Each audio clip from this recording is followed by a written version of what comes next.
कहानी तुम्हारे बिना जिंदगी। मैं दिव्या मीन्स। मैं सुंदरगढ़ के एक छोटी सी गांव डोंगाजोर से हूँ।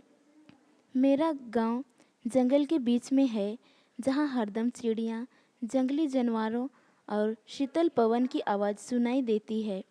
मेरे परिवार में माँ, पापा, नानी और हम 4 बहनें हैं। इसीलिए गांव वाले मेरे मम्मी पापा से बोलते हैं, अरे तुम लड़की लोगों को क्यों पढ़ा रहे हो? ये लोग कुछ काम के नहीं, सब शादी करके चले जाएंगे। तब भी मेरे मम्मी पापा ने हमको पढ़ाते रहे और सहारा देते रहे। लेकिन एक दिन की बात है, जब मैं बीए पढ़ने के लिए Kalinga institute of social sciences KISS में फॉर्म अप्लाई किया था और मुझे एडमिशन के लिए बुलाया गया। मेरे बताने के बावजूद पापा नशे में डूब गए और सब कुछ भूल गए और मैं घर में तैयार होके पापा का इंतज़ार कर रही थी। पापा बाद में आके नशे में जाने के लिए तैयार नहीं हुए और स्कूल फ़ोन करने लगे।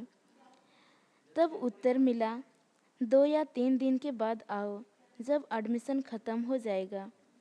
उसके बाद पापा घर से बाहर चले गए। शाम ढलती जा रही थी, समय बीत चली थी। तब मैं अपनी बड़ी दीदी से बोली, दीदी अगर तुम्हें मेरे फ्यूचर के लिए फ़िक्र है तो मेरे साथ चलो। मैं दीदी के साथ निकल पड़ी, पर रास्ते में पापा और गांव वालों से हमारा मुलाकात हुई। वे बोलने लगे, तुम दोनों लड़की हो के इतनी लंबी सफ़र अकेले कैसे कर सकते हो? चलो हम तुम्हारी मदद करेंगे, और हमें लौटा दिए। उस समय मुझे ऐसा एहसास हुआ कि मेरा कोई नहीं है।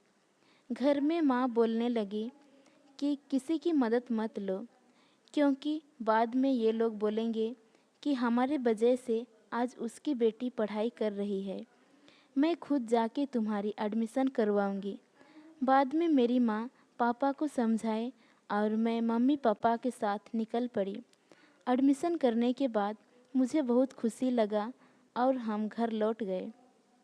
अभी मैं BA सेकेंड ईयर में पढ़ाई कर रही हूँ। पापा भी समझ गए और नशे पीने छोड़ दिए। अब मेरी माँ की इच्छा है कि मैं जल्दी से नौकरी करूँ, लेकिन मैं आगे और पढ़ना चाहती हूँ। तो मैं यहाँ ये पूछना चाहूँगी कि पहले मैं किसकी इच्छा पूरी करूँ, मेरी या मेरी माँ की? धन्यवाद।